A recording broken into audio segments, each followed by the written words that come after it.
বাংলাদেশটাকে আমরা বাংলাদেশ হিসাবে দেখতে চাই। বন্ধুগণ, 24 পরবর্তী বাংলাদেশে, এখন এই নতুন বাংলাদেশে আমরা দেখেছি একটি গভীর ষড়যন্ত্রে বাংলাদেশ নিমজ্জিত। এই ধরনের ষড়যন্ত্র আমরা বাংলাদেশে দেখতে চাই না। যে 24 পরবর্তী বাংলাদেশের যে চেতনা, এই দিকে যদি আমরা তাকাই, তাহলে এই বাংলাদেশে আমরা সেই চেতনার বিপরীতে আমরা কাজ করে চলেছি। কি হচ্ছে? প্রতিনিয়ত খুন হচ্ছে।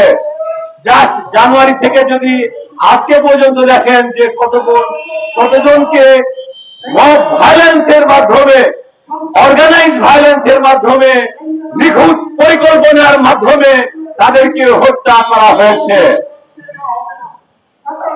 আর যারা হত্যার শিকার হয়েছেন, যারা নির্যাতনের শিকার হয়েছেন, আমাদের অন্তর্বর্তী সরকারকে বলতে চাই, অনতিবিলম্বে এই পরিবারের পাশে দাঁড়ান এবং প্রত্যেকটি পরিবারকে ক্ষতিপূরণ প্রদান করতে হবে এবং তাদের জন্য রাষ্ট্র একটি সাইকোসোশ্যাল সাপোর্ট ইউনিট খুলবে, সেখান থেকে তারা মেন্টাল অ্যান্ড সাইকোসোশ্যাল সাপোর্টটা পাবে।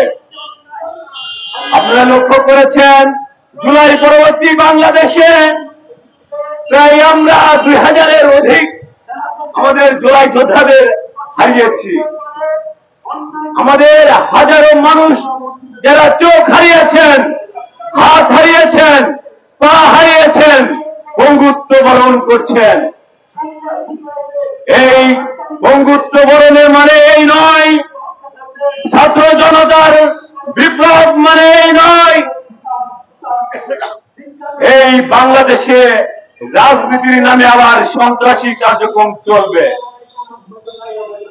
আপনারা লক্ষ্য করেছেন যে ফ্যাসিস্ট দানব গত 17 বছরে যে ফ্যাসিজম কায়েম করেছিল, বাংলাদেশের আপামর জনসাধারণ তাদেরকে ঘৃণা ভরে প্রত্যাখ্যান করেছে